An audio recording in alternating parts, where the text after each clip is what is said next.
So, kakatapos lang natin sa fiesta ng Immaculada Concepcion. Good morning everybody. And dito sa bahay is medyo na-relax na kami dito at nagliligpit-ligpit na din si mother sa mga pinanglalabas namin ng mga gamit. And today guys is fiesta naman ng Kimaya tsaka Luz Banson. So doon naman tayo makikigulo. So, ito yung sinasabi ko na December, halos lahat sunod-sunod talaga ang fiesta dito sa Hasaan. So tara, sila Brenda kagabi is nakauwi na from Bayugan. So makikifiesta din sila ngayon doon. Let's go, doon muna tayo makikilitan and kakain na naman siguro tayo ng lechon. So, lechon tayo nito at karne. The whole December talaga, grabe ang December dito sa amin. So, next naman sa Sulana naman iabangan natin yung Festa Cana Brenda. So, doon muna tayo sa Villa Papala Mother. So, tara na at doon muna tayo, makikigulo tayo. Tingnan natin yung mga kakainin naman namin mamaya. Let's go! So, kami ay papunta ngayon kina Madam Pidas, ang nag-iisang madam sa Bukol. Doon tayo mauuna ngayon and kasama ko na sila. Let's go! It's our first house today and then punta kami mamaya sa kabatchmate namin ni Brenda, nakakarating lang sa galing sa Norway. Britney di ay! Britney ba?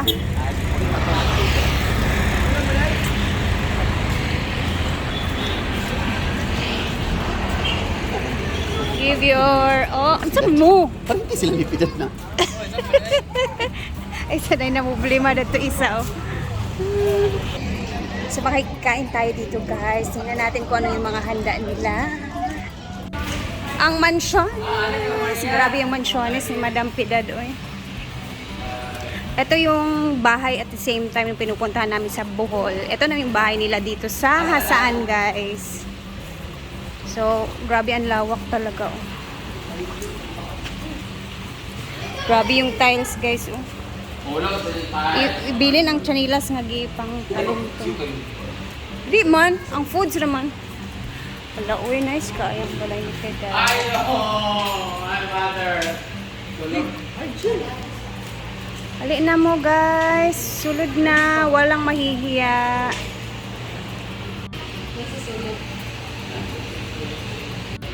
We're done. Nakapag ano na.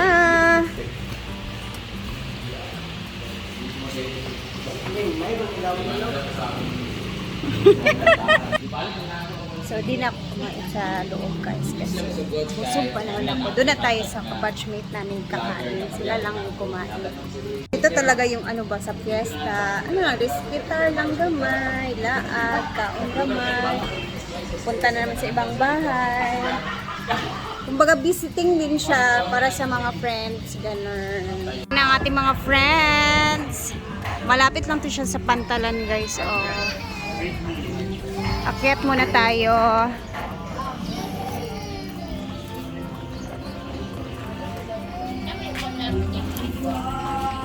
Ito yung bahay na aming kabatch ni Brenda. At the same time, yung kuya niya. Hello! Ay, tadi ba? Musta ang life? Busy na ako mga anak ko. Kaya pa ka uli? Tubig sa dress. Musta ang life? Ang aming Frenny is nakapag-asawa din ng afam. Grabe, no? Chance, nabigyan kami chance Malay. Yung iba naming kabatch, guys, is mani, ang ganda ng mga anak niya. Mga iba namin mga kabatchmate sa high school, nakapag-asawa ng afam, maganda na yung buhay. Siyempre, that's life. At saka marami-rami din kami mga friends ay mga kabatchmate na nakapag-asawa ng puti. Yeah, hala grabe. Ibang klase yung bahay na aming batchmate. Ay, nag-isip pa to sila.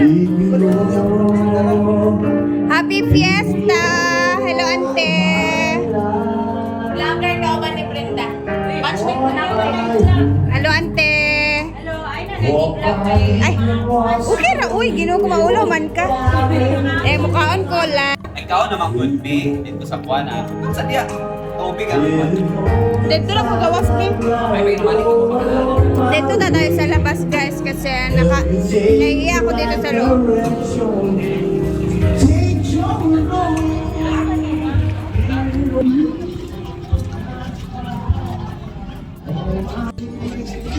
Pamilite, di ko ani. Sakay ko mo, sakay ani ng paglakaw. Kain, guys. Ang cute ng bata. Anak niya. Mga kabatch namin na mayayaman na kayo.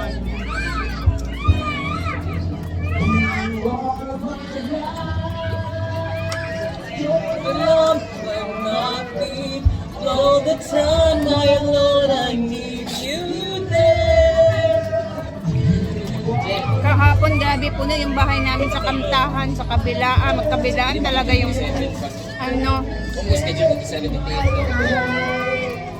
You're so guapo. You're so handsome. How old are you? Ang mga tao mo, pinag-anak, mahuli ko. Ang cute. Ang cute talaga. Oo. Sarap. Ano may time nga mga tao? Pumba. Ang mula lang ilay sunana buntag ang party. Dili ka naman. Ang buhay lang party kung sa January, pamilya lang yun. Ang buntag ang party. Sila gidaw kuno kay mubi ka nagpatao daw sa covered court dito kay para daw dito kay dito. Dinuguan. Sino kaya sa adlawan mag-party? Dapat pag nakipiesa tayo, ganito Dahil lang daw, siya. it's billing na sila. Ulam yung kakainin lang natin para matikman natin yung mga hindi natin titikman. Nandun ko kayo na nanganak ko ha. Anak lang sa ato ha. Di ba ka mo?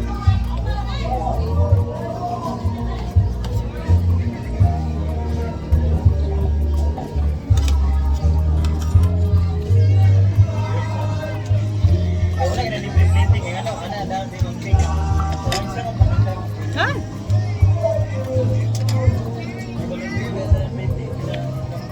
Sarap. Sa pier, ito yung bagsakan ng isda dito, guys. Ayan siya. So, malapit lang talaga siya sa murang isda.